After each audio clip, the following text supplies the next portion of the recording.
Halo semua, jumpa lagi bersama saya Evdelia Damayanti. Nah, bagaimana kabarnya? Saya harap semoga sehat selalu ya. Oh iya, sudah lama ya saya tidak upload video. Harapannya semoga kalian selalu setia ya menonton video saya. Nah, di video kali ini kita akan membahas tentang pelajaran kelas 8, tentunya masih di pelajaran Bahasa Indonesia. Nah, kalau kamu sudah kelas 8, silahkan diperhatikan ya. Nah, untuk hari ini kita akan belajar tentang teks laporan hasil observasi. Mungkin di antara kamu sudah nggak asing lagi ya tentang teks laporan hasil observasi. Nah, kali ini kita akan kupas sama-sama. Teks laporan hasil observasi atau disebut juga dengan teks LHO.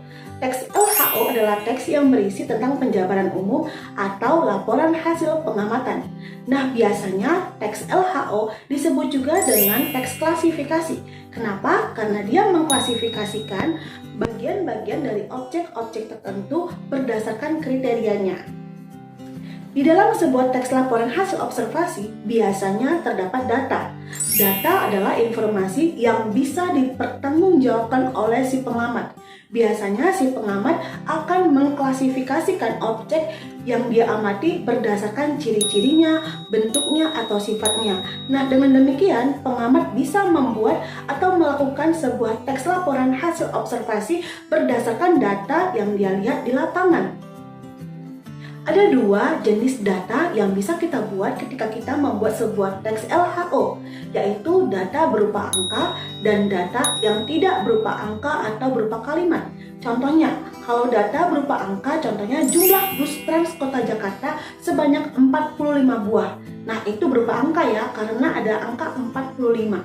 Sementara, kalau data yang tidak berupa angka atau kalimat seperti ini, pemilik perusahaan Trans Kota Jakarta adalah Irwan Jaya. Nah, itu contoh dari data yang bukan berupa angka atau berupa kalimat.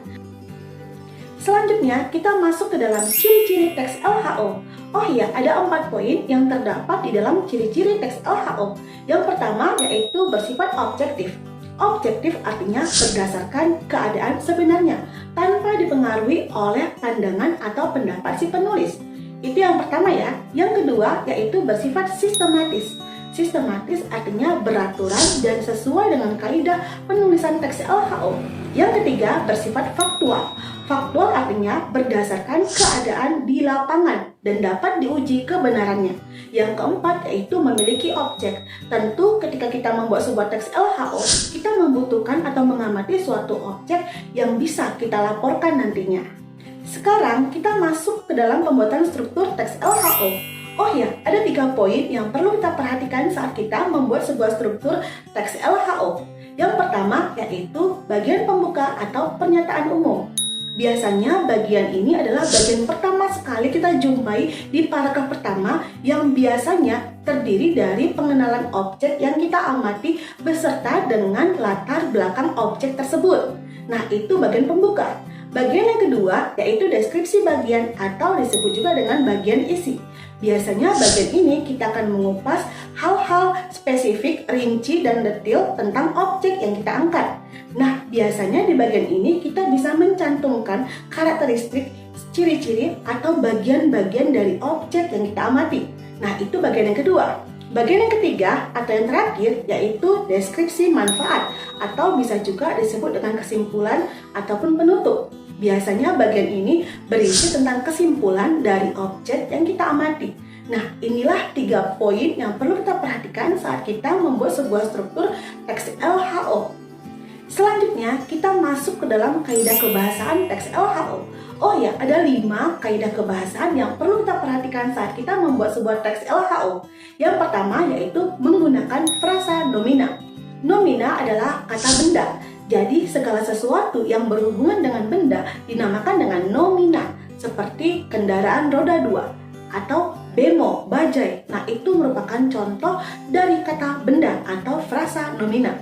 Yang kedua, yaitu menggunakan verba relasional. Verba relasional adalah kata kerja yang berhubungan dengan istilah atau pengertian atau definisi dari suatu kata.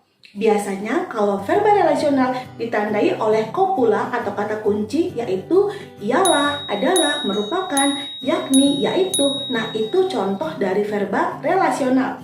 Yang ketiga, menggunakan verba aktif atau kata kerja aktif.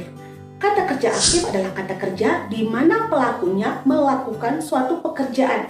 Biasanya pelaku di sini menggunakan imbuhan ber sama me, seperti bermain sama memakan. Bermain dan memakan merupakan contoh dari verba aktif. Yang keempat yaitu menggunakan konjungsi. Konjungsi adalah kata penghubung.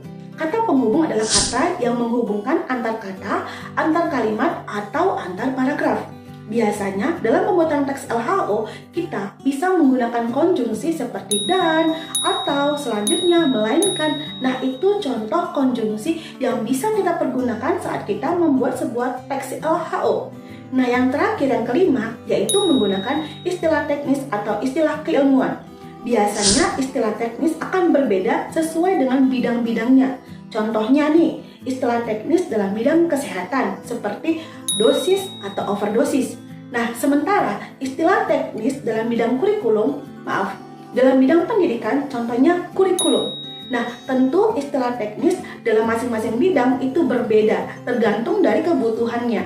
Nah, inilah 5 poin yang bisa kita jadikan referensi saat kita membuat sebuah teks LHO. Nah, untuk memenuhi pemahaman kamu, berikut saya berikan contoh ya, yang terdiri dari bagian pembuka, isi, dan kesimpulan. Silakan kamu perhatikan.